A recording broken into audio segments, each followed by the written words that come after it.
नमस्कार दोस्तों, मैं हूं कृष्णदेव अर्बन नक्सल। ये हम हैं, ये हमारी मॉम है। ये उनका एयरबेड का पंप है जिससे उनको बेड सोर्स नहीं होते हैं। ये उनका एयरबेड है और हमारी पाड़ी हो रही है, हमारी पौड़ी हो रही है। और आप में से कुछ लोग कहेंगे, यार कृष, ये भी कोई जोक करने का मामला है। आपकी मॉम बेड रिडन है और आप जोक कर रहे हो, किस तरह के आदमी हो यार। तो ठीक है ना, मैं इसी तरह का आदमी हूँ। मेरी मॉम ऐसे हैं, इस हालात में है, बेड रिडन है, काफ़ी लंबे समय से है और करीब करीब मतलब बेहोश हैं, या I don't know how you call it, semi conscious बोले, बेहोश बोले, कोमा तो नहीं कह सकते, लेकिन ये हाल है उनका। और ऐसे कह सकते हैं कि भाई काफ़ी उनके लाइफ में एक पॉइंट पे आ गए हैं जहां पर वो जाने वाले मेहमान हैं और हम वो हैं जो रेलवे स्टेशन पर खड़े हैं और उनके ट्रेन आने की राह देख रहे हैं। तो दोस्तों, ये इसके बारे में मैंने कल बात किया था और मैंने मेरे डैड का जो बॉडी डोनेशन किया था उसके बारे में भी मैंने कुछ बताया था आपको कि बॉडी डोनेशन क्या होता है। आप बॉडी एक हॉस्पिटल को देते हो, एक मेडिकल कॉलेज को देते हो और वो फिर उस बॉडी को लेकर जो डाइसेक्ट करना होता है, कैडावर डाइसेक्शन से स्टूडेंट्स बहुत कुछ सीखते हैं, सर्जरी करना सीखते हैं, बॉडी के ऑर्गन्स कहाँ होते हैं, कैसे होते हैं, एक्चुअल में कैसे होते हैं, उसके बारे में सीखते हैं। जो किताबों से नहीं विद्या मिलती, वो विद्या बॉडी से मिलता है। तो दोस्तों, हम सब लोगों के बॉडीज हैं, लेकिन लोग बॉडी डोनेशन करने से डरते हैं। वो चाहते हैं कि भाई क्रियाकर्म हो और स्मशान में जाओ, बॉडी को जलाओ, नारियल फोड़ो, घी लगाओ, वगैरह वगैरह।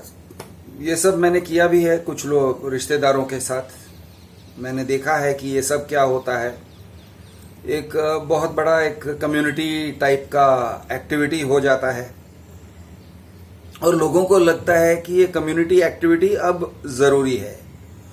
तो उसके बाद कुछ लोगों में ऐसे भी होता है कि ये लोग घर पे आते हैं, खाना खाते हैं। कुछ समाजों में शराब भी पिया जाता है ऐसे ओकेजन पे, जो मैं समझता हूँ, हालांकि हमारे इसमें नहीं करते, लेकिन यार आप जश्न अगर मना रहे हो तो सही है। अगर कोई बूढ़ा बुजुर्ग जिंदगी जीने के बाद, जिंदगी के सारे काम करने के बाद, लाइफ पूरा करने के बाद अगर चल बसा है तो ये गम का मौका नहीं है, ये खुशी का मौका है। खुशी मनाओ कि किसी ने अपनी पूरी जिंदगी सफलता के साथ पूरी कर ली। एक दौड़ थी, एक मैराथन था। मैराथन के जो 42 किलोमीटर्स रहते हैं, उन्होंने पूरा दौड़ लिया और अब वो रेस का ग्राउंड छोड़ के जा रहे हैं। तो बहुत अच्छी बात है, कहीं इसमें दुख की बात नहीं है। दुख तब होता है जब कोई sudden at the prime of his life और हर लाइफ, अचानक से लाइफ चल रही थी और अचानक से एक्सीडेंट हो गया या बीमारी आ गई और वो चल बसे, तो वो दुख का अवसर हो सकता है। खैर, हम बात कर रहे हैं बॉडी डोनेशन के बारे में। तो देखिए दोस्तों, ऐसा है, कोल्ड रियलिटी ये है, आपको अगर तथ्य में विश्वास करना हो, एक्चुअल फैक्ट में विश्वास करना हो, तो आपको समझना होगा कि हम सब एक टाइप के बायोलॉजिकल मशीन्स हैं। बायोलॉजी है और जब तक हमारा बायोलॉजी साथ देता है, हमारा बॉडी के अंदर जो फ्लूइड्स हैं वो सारे चलते रहते हैं, सही तरह से चलते रहते हैं। केमिकल्स सही तरह से बनते रहते हैं और निकलते रहते हैं। हम खाते पीते हैं और पीछे से निकालते हैं और सब कुछ सही चलता है तब तक। और अगर दिमाग भी सही चलता है तब तक हम इम्प्रेसिव पर्सनैलिटीज हो सकते हैं, संत महात्मा भी हो सकते हैं ओके, पार्टी के अच्छे कार्यकर्ता भी हो सकते हैं, प्रधानमंत्री भी बन सकते हैं, लेकिन सब कुछ हमारी बायोलॉजी पे निर्भर है। और बायोलॉजी का ऐसा है कि पहले शुरुआत में बच्चा जब होता है, जन्म लेता है छोटा सा, इतना सा, तो उसका बायोलॉजी डगमगाता है, ढचू-पचू होता है, जिसको कहते हैं कि साला कब वो अपने आप को रेगुलेट नहीं कर पाता है। उसको वार्म रखना पड़ता है, उसको खाना पीना देना पड़ता है, उसको सही मात्रा में देना पड़ता है। कम दिया तो मर जाएगा, ज्यादा दिया तो मर जाएगा। खुले में छोड़ोगे हवा ठंडा है, मर जाएगा। खुले में छोड़ोगे हवा गर्म है, मर जाएगा। खुले में छोड़ोगे हवा सूखा है, मर जाएगा। हवा गीला है, मर जाएगा। तो ये हालत होता है इन्फेंट का, यानी बहुत ही डेलिकेट चीज होती है एक बच्चा। लेकिन बच्चा जब बड़ा होता है, एक आध साल का हो जाता है, तो वो अपने बॉडी को सेल्फ रेगुलेट करने शुरू कर देता है। वो उतना ही खाता है जिसको चाहिए, जितना उसको चाहिए, उसके बॉडी को चाहिए, उतना ही पीता है जो उसको चाहिए, बाकी का वो रिजेक्ट करता है। तो इस तरह से करते करते हम बड़े हो जाते हैं, वी बिकम कंप्लीटली ऑटोनोमस। हम दुनिया में चले जाते हैं, कोई नौकरी करेगा, कोई सर्विस, कोई प्रोफेशनल बनेगा, कोई बिजनेस करेगा, पैसे कमाएगा, या फिर घर में रह के कोई गृहिणी बनती हैं। ये सब नॉर्मल एक्टिविटीज होते हैं। बच्चे पैदा करते हैं, फैमिली को बड़ा करते हैं, दुनिया के साथ कुछ ना कुछ इंटरेक्शन रहता है। लाइफ में शायद कुछ उखाड़ते भी हैं। बहुत सारे लोग हैं लाइफ में कुछ उखाड़ते नहीं है, और उनको हमेशा एक गम रह जाता है कि साला मैंने लाइफ में कुछ उखाड़ा नहीं, मैंने कुछ किया नहीं, ऐसे कोई काम किया नहीं जिससे लोग मुझे याद करें। ठीक है, याद करने से क्या होता है, आप मरने के बाद याद करेंगे तो क्या होता है, लोग मुझे अफर्म करें जब मैं जिंदा हूं, लोग मुझे रिकॉग्नाइज करें, लोग मुझको यूनिक समझे, मुझे एक सोसाइटी का यूजफुल मेंबर समझे, ऐसा मैं कोई काम करूं। ये हमेशा से कुछ लोगों को एक रिग्रेट रह जाता है, कुछ क्योंकि वो नहीं करते हैं, क्योंकि वो बहुत ज्यादा बिजी थे बिजनेस में, नौकरी में, जो भी है, और वो कहते हैं मैं इसे कैसे छोड़ता, अगर छोड़ देता तो पैसे नहीं मिलते। लेकिन पैसों के ऊपर से ग्रिप कभी कभी थोड़ा ढीला छोड़ना पड़ता है, और थोड़ा सा लॉस खाना पड़ता है अगर आपको कुछ उखाड़ना है तो लाइफ में। और उखाड़ने के बाद या न उखाड़ने के बाद, जैसा भी हो, आप लाइफ में उखाड़ो या आप लाइफ में बिल्कुल बकवास हो, या आप शोषण करो, या आप जो कुछ भी करो, लेकिन धीरे धीरे एक एक साल करके 2019 बीत गया, 2020 बीत गया, हमको लगा यार 2020 बीतेगा भी, 2021 आया, 21 भी निकल गया, अब 2022 खत्म होने को आ रहा है। तो इस तरह से समय का जो चक्र है वो cut cut cut cut cut cut अपना एक साल काटते रहता है। सूर्य के अराउंड धरती ऐसे गोल मारते रहती है, और पृथ्वी के अराउंड, धरती के अराउंड जो चंद्रमा है वो भी ऐसे सर्कल करते रहता है, एक एक महीना निकलते रहता है।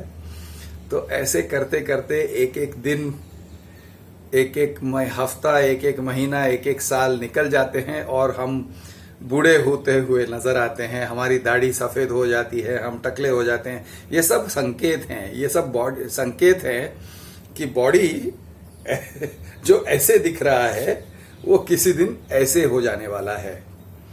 यानी ये जो है ना, मेरी मॉम मेरे से 23 साल बड़ी हैं। 23 साल के बाद संभव है, मेरे डैड मुझसे 30 साल बड़े थे, तो 23 और 30 के बीच में, या शायद 30 के बाद भी, कभी आप मुझे इस हालत में देखोगे। मैं यहां पर जा रहा हूं, धीरे धीरे जा रहा हूं, या तो तेज गति से जाऊंगा तो शायद 2-5 साल में भी पहुंच सकता हूं इस हालत में, और धीमी गति से जाऊंगा तो शायद 30 साल के बाद, 35 साल के बाद, 40 बाद, अरे मैं खींच भी सकता हूं। मैं 57 ईयर्स हूं, हो सकता है अगर मैंने अपना तबीयत को बहुत सही तरह से संभाला तो 107 ईयर्स पहुंच सकता हूं, संभव है। लेकिन कभी ना कभी, whether it is 20 years, 30 years, 50 years, 100 years, नहीं 100 ईयर्स तो नहीं, लेकिन 50 ईयर्स, मैं इस हालत में, मैं एग्जैक्टली इसी जगह पे पहुंच जाऊंगा जहां पे मेरी मॉम है। तो ये हमारी पार्टी हो रही है, ये है हमारी पार्टी।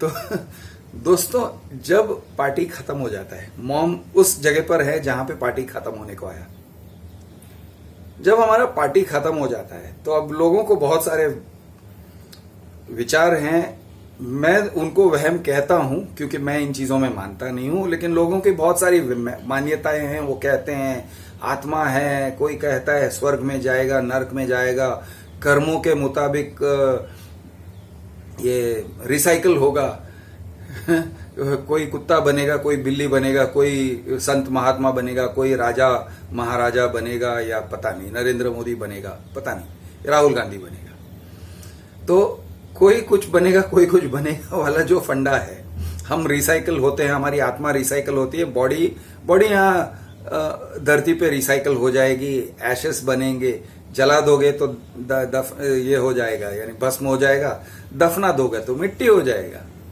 और अगर जलाया भी नहीं, दफनाया भी नहीं, टावर ऑफ साइलेंस में फेंक दिया जैसे पारसी लोग करते हैं, तो कौवे और चील और वल्चर्स और ये सब खाएंगे और वो उस तरह से फिर वो हक देंगे और रिसाइकल हो रहा है।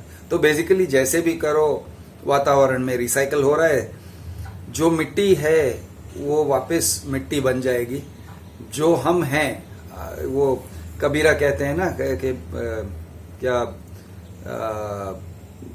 माटी कहे कुम्हार से तू क्या रूंदे मोई, एक दिन ऐसा आएगा मैं रूंदूंगी तो ऐसा कुछ। तो फिलोसॉफिकली सोचा जाए तो हम रिसाइकल होने वाले हैं, it's a matter of time, और सम टाइम को आप और मैं अभी एक्सपीरियंस कर रहे हैं। जब से मैंने बोलना शुरू किया 12 मिनट होने को आए, तो समय का इसी तरह से चलते रहता है, वो कभी रुकता नहीं है। अगर हम चाहें तो कुछ मोह माया को छोड़ सकते हैं, थोड़ी सी मोह माया को अपने लाइफ टाइम में छोड़ सकते हैं, और अगर ना चाहे तो गले भी लगा सकते हैं। तो मोह माया को छोड़ने का एक रास्ता मैं आपको तरीका दिखा रहा हूं, जो काफी लिबरेटिंग होता है, क्योंकि हम वहां पर हम पहचानते हैं कि ये साला बॉडी जो है ना, वो सिर्फ बॉडी है और कुछ नहीं है, और यानी कि कोई इज्जत सम्मान के लायक नहीं है, कोई उसमें ईगो वाली बात नहीं है। ओके, एक केला ऐसे नहीं सोचेगा या एक सेब ऐसे नहीं सोचेगा कि अरे मैं सेब हूं, मैं दुनिया का सबसे अच्छा सेब हूं। वो सड़ने वाला है, या तो कोई खा लेगा या फिर सड़ जाएगा। सेम थिंग केला, या तो कोई खा लेगा या फिर काला पड़ के सड़ जाएगा और पिघल जाएगा गर्मी में, और यानी मक्खी उसके ऊपर बैठते हुए नजर आएंगे। तो हम ये हैं का रिकग्निशन, हम ये हैं को सही तरह से अपनी लाइफ में उतारना हो। मेरी एक राय है, मानो या ना मानो वो आपकी मर्जी, मेरी एक राय है, बॉडी को डोनेट कर दो यार। सिंपल सा प्रोसीजर होता है। जब इंसान मर जाता है, लोगों को बुलाना है, बॉडी दिखाना है, सब लोग पैर छू के नमस्ते करेंगे, वो सब करवाना है, कर लो। सब समाज वालों को भी एक सेटिस्फैक्शन होना चाहिए कि अरे मैंने इनको देखा, परिवार वालों को सेटिस्फैक्शन होना चाहिए कि चलो मुझे कुछ बताया। लेकिन it is not about the dead, it is about the living. ये उन लोगों के सेटिस्फैक्शन के लिए कर रहे हो, ये अपने सेटिस्फैक्शन के लिए कर रहे हो, ये मरे हुए इंसान की सेटिस्फैक्शन के लिए नहीं कर रहे हो, इतना जान के चलो। अब उसके बाद सीधा बॉडी को लेके जाओ बाय एम्बुलेंस। किसी को कांटेक्ट करना होता है, मैं कांटेक्ट करवा भी दूंगा, ताकि आपका प्रोसीजरल वर्क थोड़ा इजी हो जाए। थोड़ा सा पेपर वर्क होता है, कुछ खास नहीं होता है कि हमने वॉलंटरीली सो एंड सो को का बॉडी को डोनेट किया है, उनका डेथ हो चुका था ड्यू टू नेचुरल कॉजेस। ये रहा, यानी डेथ सर्टिफिकेट के पहले ही बॉडी डोनेट हो जाता है।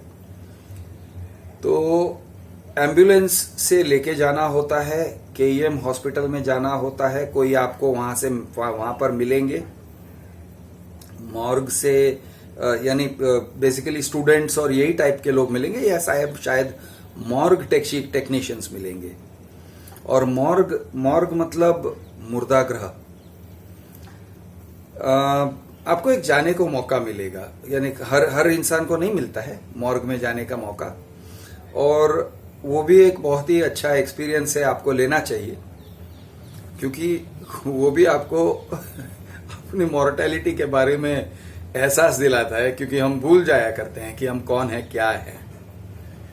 तो मॉर्ग मतलब एक, जैसे मैंने कहा केईएम की बात करी, स्पेस होता है तो शायद वो कबर्ड्स में ऐसे फिट करते हैं बॉडी को, लेकिन कई बार स्पेस नहीं होता है या प्रोसेसिंग के लिए बाकी होता है तो वो लोग जमीन पे लेटा देते हैं। तो आप एक बहुत ठंडे रूम में प्रवेश करोगे जहां पे बॉडीज दिखेंगे आपको जमीन पे लेटे हुए ठंडे, और वो रूम बहुत ठंडा है। और उसके बाद मैंने ये बॉडीज को एम्बामिंग, उसको कुछ एम्बामिंग करते हैं, मतलब वो बॉडीज एकदम ऐसे चमड़ा जैसे हो जाते हैं। ओके, खून वून वून सब निकाल के धो के एकदम क्लीन क्लियर कर देते हैं। और बॉडीज का जो कलर होता है वो करीब करीब, कैसे बोलूं, एक पीले और ब्राउन के बीच का कलर हो जाता है। उसको कहते हैं कैडावर। कैडावर का कलर करीब करीब मैं कह सकता हूं, लकड़े को आप हल्दी लगाओगे तो कैसे रहेगा, वो टाइप का कलर है।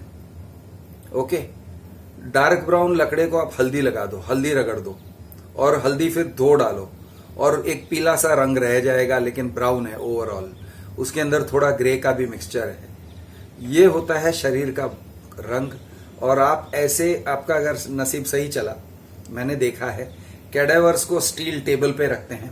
कैडावर मतलब जो मरे हुए शरीर हैं, जिनको मेडिकल स्टूडेंट्स फिर डाइसेक्ट करते हैं, काटते हैं। और मेरे डैड के केस में थोड़ा सा स्पेशल था कि उन बच्चों को देखने को मिले कि कैंसर पेट में फैल जाता है तो कैसे दिखता है, क्योंकि उनके पेट के अंदर पूरा फैल गया था। उनके अंतरडे करीब करीब मैं समझता हूं कार्डबोर्ड जैसे, पुट्ठे के जैसे बन गए लास्ट में 2-3 गए, यानी लास्ट के 2-3-4 दिनों में।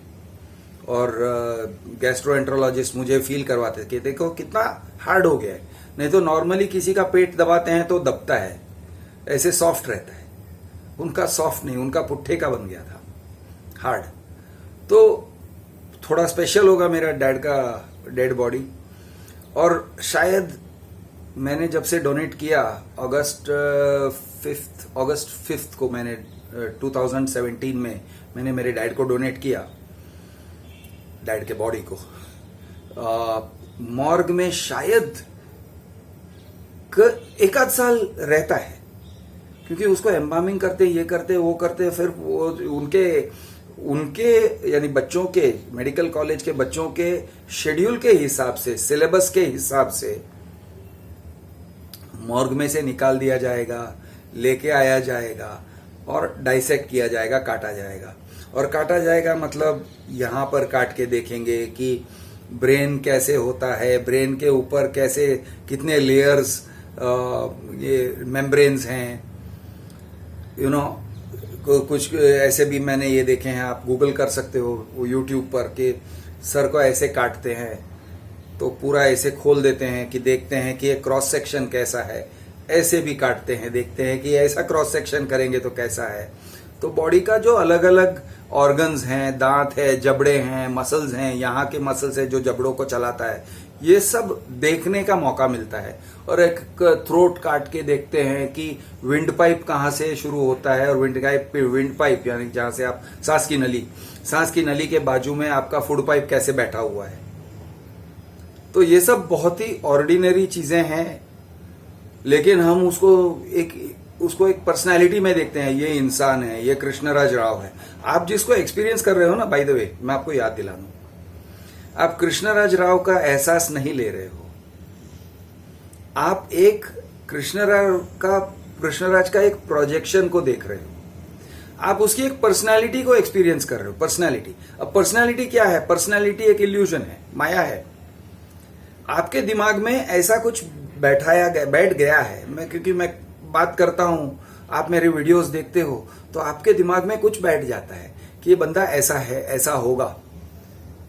और ये क्यों बैठता है? क्योंकि हमारा एक दूसरे के साथ रिलेट करने का तरीका ही ये है कि हम कंस्ट्रक्ट करते हैं कि इसकी पर्सनैलिटी ऐसी होगी, ये ऐसा सोचता है, ये ऐसा बोलता है, वो बहुत ये जोक करता है, कभी कभी गंदी बातों पे जोक करता है, साला ठरकी बुड्ढा है, जो भी है आपके दिमाग में एक बैठ जाता है। तो वो जो है, वो पर्सनैलिटी आप एक्सपीरियंस कर रहे हो, लेकिन वो मेरी पर्सनैलिटी, वो एक पर्सोना है, जिसको आप एक्सपीरियंस कर रहे हो, आपको एहसास हो रहा है कि ये बंदा ऐसा है। मेरी वाइफ को पूछो, वो बोलेंगे अरे क्रिश यार बेकार आदमी है। कोई भी अपने वाइफ को बहुत ज्यादा इंप्रेस नहीं कर सकता है, क्योंकि वो वाइफ जानती है, उसकी पत्नी जानती है कि उसके कुछ और सच्चाई हैं जिसको उन्होंने देखा है। और उनकी वाइफ इंप्रेस, यानी कस्तूरबा ने मोहनदास करमचंद गांधी को कभी महात्मा नहीं कहा होगा, बापू बापू कह दिया होगा, तो पता नहीं उनको अजीब लग रहा होगा कि मैं मेरे पति को बापू कह रही हूं, लेकिन कभी भी महात्मा नहीं समझा होगा। उसने बोला साला तेरे तू ठरकी था, तेरे ठरक क्या है वो मैं जानती हूँ, तेरी क्या क्या थी, तेरी ड्रामा क्या क्या थी, तू किस तरह से छोटी बातों पे नाराज हो जाता है, बाहर जाके नॉन वायलेंस दिखा के आता है, ब्रिटिश के सामने लड़के आता है, और मेरे सामने तू साला सिर्फ मोहनदास है, तू महात्मा नहीं है, और तू कहीं का महात्मा नहीं है, ये बाहर तुम्हारा प्रोजेक्शन है कि तुम महात्मा हो। तो सेम हर एक का प्रोजेक्शन होता है, हम प्रोजेक्ट करते हैं अपनी पर्सनैलिटी को, और कुछ लोग चाहकर करते हैं, कुछ लोग न चाहकर करते हैं। चाहकर कौन करते हैं? तो जो लोग ये साधु संत होते हैं, वो जानबूझ के दाढ़ी बढ़ाते हैं, वो जानबूझ के अपने पर्सनालिटी एक तरीके से दिखाते हैं कि वो ऐसे बोलते हैं, वो कभी सबको बच्चा बच्चा बोलते हैं और पैर छूने को कहते हैं, और ऐसे दिखाते हैं जैसे कि वो यानी वैकुंठ पर्वत के ऊपर क्या हो रहा है और स्वर्गलोक में क्या हो रहा है, इंद्रलोक में क्या हो रहा है, ये सब जानते हैं। तो वो एक प्रोजेक्ट कर रहे हैं जानबूझ के, मैं इतने हजार पुराने धर्म का मैं प्रतीक हूं, मैं उसका चैनल हूं, मेरे थ्रू भगवान बोलते हैं, ये टाइप के, ये सब पर्सनालिटी है, प्रोजेक्ट किया जा रहा है, और आप प्रोजेक्शन ले रहे हो, और अपने हिसाब से, अपने नेचर के हिसाब से आप लोग ग्रहण कर रहे हो। सेम मेरी बात, सेम चीज मेरी बात, मेरा भी ऐसा ही है, आप पर्सनालिटी देख रहे हो। मॉम का भी ऐसा ही है, बाय द वे वो एक सोशल वर्कर थे। एक्टिविज्म मैंने शुरू किया तो मैं कह सकता हूं शायद इन्हीं की वजह से शुरू किया, मेरे मॉम की वजह से मैंने शुरू किया। मेरे मॉम को देखकर मुझे एक्टिविज्म शुरू करने का मन हुआ, और शायद वो अगर एक्टिविस्ट न होते तो मुझे एक्टिविस्ट बनने की प्रेरणा न मिलती। मॉम के बारे में किसी और समय बात करेंगे, उनके पर्सनालिटी के बारे में कभी और बात करेंगे, उनके ह्यूमननेस के बारे में भी बात करेंगे। मैं हूं आपका दोस्त क्रिश द अर्बन नक्सल। जय महाराष्ट्र, जय हिंद, जय जवान, जय किसान।